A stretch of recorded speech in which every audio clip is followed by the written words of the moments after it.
Bisakah Anda membacakan satu surat di dalam Al-Quran atau niat sholat coba biar orang-orang yakin bahwa Anda memang benar-benar Muslim. Oke, oke. A'udzubillahi minasyaitonirrajim. Bismillahirrahmanirrahim. Alif lam mim.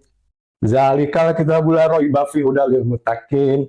Allazina yu'minuna bil ghaibi wa yuqimunas sholata wa mimma razaqnahum yunfikun. Cukup kayaknya ya. Sah, cukup. Oke, silakan dilanjutkan. Sebelumnya juga saya berterima kasih artinya supaya umat Islam ini juga beredukasi, artinya mau mengkritik apa yang ada di kitabnya, tidak percaya saja begitu sepenuhnya. Karena saya tuh mengatakan lah, penganut saya itu kalau dibilang Islam itu penganutnya Buya Sakur, Nurul Kholis Majid, Gus Dur, bukan rombongan-rombong yang mengkafir-kafirkan gitulah. Begitu. Jadi kalau Edis membuka itu ya faktanya memang realitanya seperti itu, artinya kita juga harus pintar-pintar mendeteksi benar nggak sih omongan Edis ini.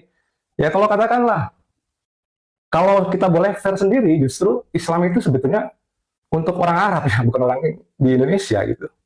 Kalau fair gitu loh. Karena kalau coba buka deh di Az-Zukhruf ayat 3 gitu. Az-Zukhruf ayat 3, saya bacakan surat Az-Zukhruf ayat 3 ya. Oke, saya bacakan ya Bang ya. Ya. Di sini dikatakan, sesungguhnya kami menjadikannya sebagai Al-Quran yang berbahasa Arab agar kamu mengerti. Oke, agar kamu mengerti kan yang mengerti itu kan dengan bahasa Arab gitu ya. Bukan dengan bahasa Indonesia atau bahasa lainnya. Tapi orang sendiri Islam sendiri kalau dibukakan itu, ya saya itu orangnya bukan anti kritik, artinya terbuka gitu ya. Dan kemudian kalau kita lihat lagi di Ibrahim ayat 4, mungkin Edi sudah hafal kali lah Ibrahim ayat 4 ya. Tidaklah kami mengutus seorang Rasul pun ya, kecuali melainkan dengan bahasanya. Ya, jadi setiap bangsa itu katakanlah punya Rasul sendiri. Bahkan mungkin kalau kita mau jauh berpikir, katakanlah Jawa gitu, kemudian di mana? Di Medan sendiri dengan Parmalinnya, Jawa dengan Kapitayannya, Sunda Wiwitan di tanah Sunda. Nah ini kan mempunyai filosofi juga yang nggak kalah dengan agama-agama impor lah seperti itu ya. Ya jadi saya tuh Islam tapi mempelajari hampir semua agama gitu, bukan satu agama aja. Bahkan kalau boleh dibilang saya itu kalau boleh dianggap fair lah nih, kalau belak-belakan itu malah asiknya Buddha ya, asik ya. Jadi nggak ada konsep tentang ketuhanan lah di Buddha ini. Oke. Gitu, jadi Anda ini menonton channel saya ini udah beberapa kali lah ya intinya, atau sering atau bukan? Saya tuh dari Juli dia minta naik bis, gak dinaik-naikin sama kamu. Oh iya, oke. Jadi ketika Anda melihat saya membahas tadi Anda saya lihat ada membahas mengenai yang Muhammad menikahi Aisyah. Coba itu dilanjutkan dulu itu gimana? Ya secara fikih Islam pada saat itu ya memang diperbolehkan gitu. Ya itu kan Anda sudah buka sendiri. Kemudian tentang perbudakan sendiri gitu ya di Al-Mu'min 56 gitu ya. Al-Mu'min 5 dan 6 itu artinya sudah dicontohkan sendiri bahwa Nabi Muhammad gitu ya mempunyai budak, lupa saya namanya siapa ya. Maksudnya tidak perlu menikah dan boleh menggauli gitu loh ya di Al-Mu'min 5 ayat 6 itu. Al-Mu'min 56 gitu ya. Dan ini harusnya kritikan terhadap orang yang mau berpikir sehat lah gitu. Artinya jangan marah, mau buka datanya dulu. Saya tuh sering miris begitu naik ke atas marah-marahin Edis ya. Termasuk ini melaporkan gitu loh. Ini termasuk miris gitu. Mengapa sebegitunya gitu. Sedangkan dulu kalau kita lihat data zaman dulu ya sebelum Zakir naik ya. Ya sah-sah aja Edis melakukan. Ini bukan saya membela Kristen, bukan. Makanya saya tuh kalau ngaku Islam disuka dibilang misionaris. Bahkan ibu saya tuh Aceh Totok gitu, kalau boleh dikatakan keluarga ibu tuh waduh berat gitu Islamnya. Gitu. Jadi Anda selama menonton channel saya, Anda dapati bahwa yang saya katakan itu adalah benar gitu ya? Ya, maksudnya Edis tidak mengambil data yang dibuat-buat, entah itu dari Muslim atau dari ayat. Kalau soal mereka bilang, wah itu kan tafsirmu lah, memang tafsir harus bagaimana gitu. Contoh aja kalau kita tafsirkan tadi ya, saya tadi pagi sempat buka Komal juga tentang peradaban Islam yang mundur. Kenapa sih Islam ini mundur gitu loh? Dulu Islam itu pernah punya yang namanya Golden Age lah istilahnya di zaman Harun al-Rasyid itu ya, di zaman Ibnu Sina, kemudian di zaman Al-Khawarizmi. Nah di situ Islam ini Golden Age banget gitu loh. Dia mau menerima logikanya dari Aristoteles dan diterapkan di Baghdad hingga Baghdad menjadi epicentrum dari kegiatan ekonomi dan kegiatan ilmuwan di situ. Jadi termasuk penemuan angka 0, kemudian penemuan aritmetik dan aljabar.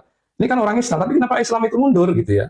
Nah, jawabannya ya macam-macam lah. Tapi kalau saya lebih berpendapat setelah zaman itu, zamannya Al-Ghazali. Kita tahu kan Al-Ghazali dia lebih ke apa-apa itu tentang dibalikan ke Allah, apa-apa dibalikan Allah. Akhirnya orang Islam itu tergeser dengan ilmu pengetahuan, meninggalkan ilmu pengetahuan. Yang kita lihat sekarang, Edis bisa lihat sendiri, ya, yang kita pakai sekarang lah, atau mobil, motor, handphone, nggak ada kontribusinya dari orang Islam. Jadi orang Islam hanya memanfaatkan saja gitu. Jangan keras-keras, Bang. Enggak. Iya.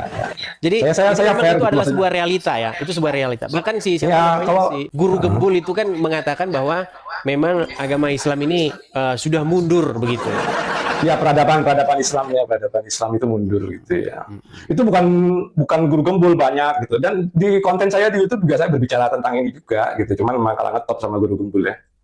Ya. Gitu. Tapi apa ini yang membuat Anda itu mengkritik agama Islam sehingga Anda mengatakan bahwa agama Islam ini mengalami kemunduran, umat Islam mengalami kemunduran? Peradaban ya, tentunya peradabannya. Ya itu tadi di zaman Golden Age-nya Harun al-Rashid ya.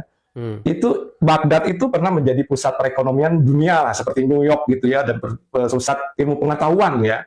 Yang artinya orang Islam pada saat di abad ke-9 10 itu terbuka dengan yang namanya ilmu pengetahuan gitu. Tapi kan sekarang jadi bentar-bentar ini, bentar-bentar haram gitu. Dan banyak Anda sendiri juga apakah Anda tidak menerima kritik atau ancaman dari orang-orang Islam gitu? ada. Ada. Ya, pasti ada lah gitu. Ya, tapi saya maksudnya lebih kemana ya? Nggak usah saya lah. Jadi tahu sendiri Buya Sakur kayak apa ancamannya. Nah, kalau Buya Sakur kan seperti Anda juga dilaporkan ke Barreskrim juga gitu. Oh, dilaporkan juga dia? Sempat dia dilaporkan. Gara-gara? Juga dia pernah dia dilaporkan. Jadi dia yang mengangkat tentang kisah bahwa begitu Nabi Muhammad itu menguasai Ka'bah kan dibuka dalamnya. Banyak gambar-gambar situ. Nah, semua gambar boleh dihapus kata Buya Sakur, kecuali gambar ibu yang sedang menggendong anaknya. Ya, itu menurut Buya Sakur itu adalah Maria menggendong Yesus gitu. Itu jangan dihapus kata Muhammad gitu. Nah, itu dia dilaporkan ke Polda. Kalau nggak salah ke Polri atau ke Polda ya gitu ya. Seperti itu. Lapor terus ya. Jadi menurut Anda ini, Anda kan sebagai orang Islam. Menurut Anda apa yang membuat orang Islam ini sangat sensi sekali begitu dengan agamanya? Gitu. Kalau ada yang nyenggol sedikit langsung lapor polisi. Gitu. Menurut Anda apa yang membuat Islam itu jadi seperti itu? Oke lah, saya meminjam bahasa dari seseorang aja lah, dari Mahathir Muhammad gitu ya. Jadi Mahathir Muhammad itu bilang orang Melayu ini bodoh gara-gara ustadz. Jadi termasuk ustadz itu yang membodohi orang Muslim gitu loh. Jadi ya pengaruh fatwa dari orang Muslim, termasuk katakan Somad gitu ya, Abdul Somad yang menyatakan bahwa di salib itu ada jin kafir gitu ya. Nah, kayak gitu itu dipercaya kan jadi bahaya. Edis tahu nggak dampak dari pernyataan Abdul Somad menyatakan kalau di salib itu ada jin kafir? Tahu nggak dampaknya seperti apa? Itu di Jogja, anak SMP, ya dampaknya. Anak-anak SMP nggak ngerti apa-apa, kuburannya orang Kristen yang ada salib-salibnya itu dicabut-cabutin gitu. Jadi kan bahaya fatwa-fatwa seperti ini.